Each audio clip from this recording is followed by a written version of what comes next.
আসসালামু আলাইকুম।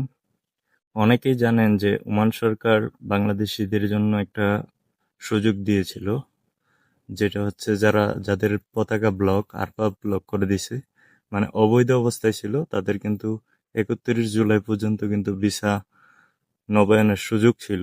এই সুযোগটা কিন্তু এখন আরো মেয়াদ বাড়ানো হয়েছে, সেটা 31 ডিসেম্বর পর্যন্ত। তো এটা কিন্তু একটা শ্রম মন্ত্রণালয় থেকে বিজ্ঞপ্তি প্রকাশ করছে। আমি ভিডিওতে বিজ্ঞপ্তিটা দিয়ে দিব এবং কমেন্টে। আপনারা যারা এখনো ভিসা নবায়ন করতে পারেননি, তারা কিন্তু আগামী 31 ডিসেম্বর পর্যন্ত ভিসা নবায়ন করতে পারবেন। তো যারা এখনো ভিসা নবায়ন করেননি, অবশ্যই দ্রুত করে নেবেন, কারণ এটা কিন্তু সম্পূর্ণ ফ্রি। আপনি জানেন যে প্রত্যেক মাসে কিন্তু জরিমানা দিতে হয়, এখন কিন্তু সেই জরিমানা লাগবে না। ভিডিওটা অবশ্যই যদি ভালো লাগে লাইক কমেন্ট শেয়ার করবেন এবং সবাইকে জানানোর ব্যবস্থা করে দেবেন।